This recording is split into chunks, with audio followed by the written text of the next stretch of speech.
1 out of 4 girls and 1 out of 6 boys will be sexually exploited before the age of 18. 90% of the perpetrators are known by the family. We are not talking about stranger danger anymore. 68% of the time, it's a family member. Hi, I'm Cherie Ben-Joseph, the co-founder, along with my partner Sally Berensweig, of the Kidsafe Foundation.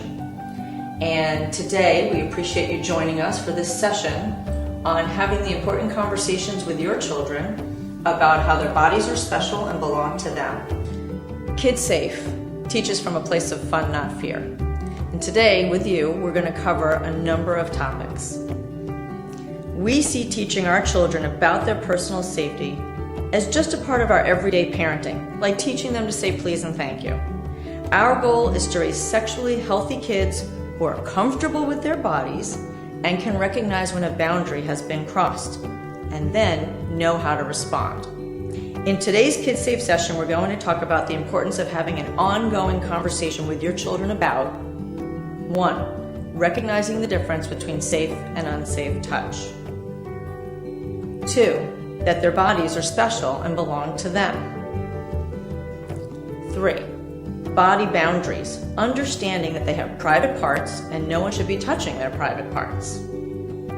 4. The difference between good secrets and bad secrets. And 5. How to teach your children who to go to talk about important things with, how to access help from their circle of safe adults. Parents are partly to blame because they don't tell their children about sexual stuff. I use that to my advantage by teaching the child myself.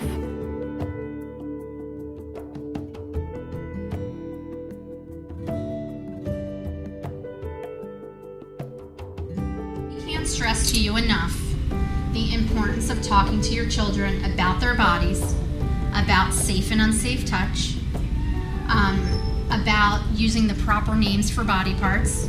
A penis is a penis, an elbow is an elbow. If it feels uncomfortable saying it, get in front of a mirror, say it 100 times until it loses all its discomfort. Because if you are uncomfortable about using the correct verbiage for your child's body, they're going to feel it.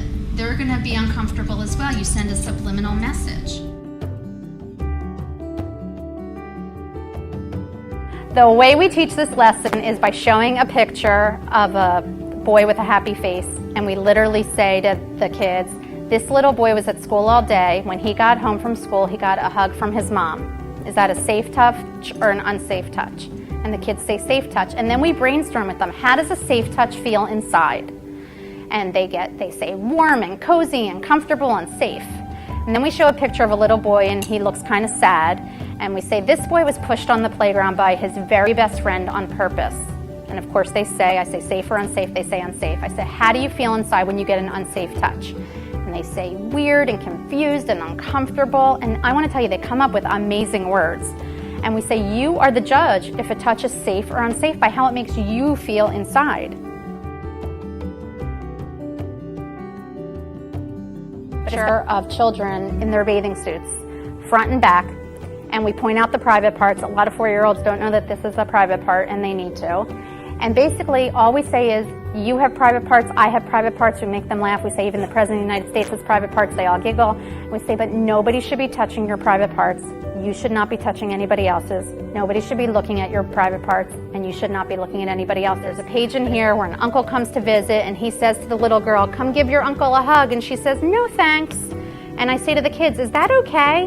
And at first they say, no, she needs to give her uncle a hug. And I said, well, does her body belong to her uncle? And they say, no. I say, you're right, her body belongs to her.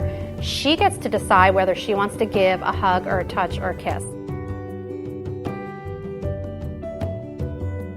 A child who keeps secrets is a predator's best friend. If you take home today out of your session with Kidsafe only one skill, we want it to be the difference between good secrets and bad secrets. A good secret is a secret that has a happy ending.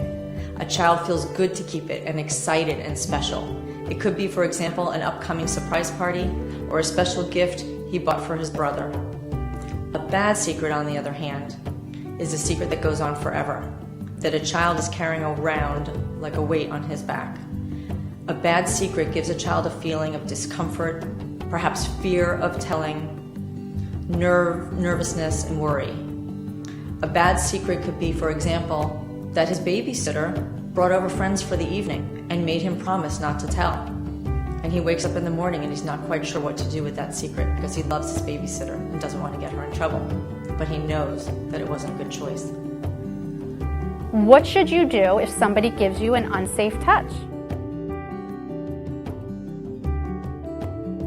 Circle of Safe Adults. This is something that we teach and use with every single grade up to 5th grade. And basically we teach children that they need to think about 3 adults that they have in their life who they trust that they could go to if they had any kind of problem.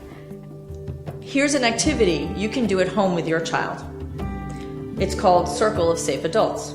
Our goal is to make sure every child has at least had a conversation with a trusted adult as to where to go to access help or who to talk to if they're confused about something. In Kidsafe, we call this a child's circle of safe adults.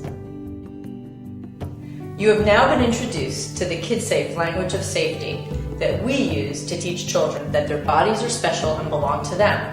This empowering message is not a one-time conversation. By using the language of safety and talking to your children openly and without discomfort, you are doing your best to prevent your child from falling victim to abuse, while also raising sexually healthy children. For more information about safety and to continue the learning at home with Kidsafe's children's books, please visit us at www.kidsafefoundation.org.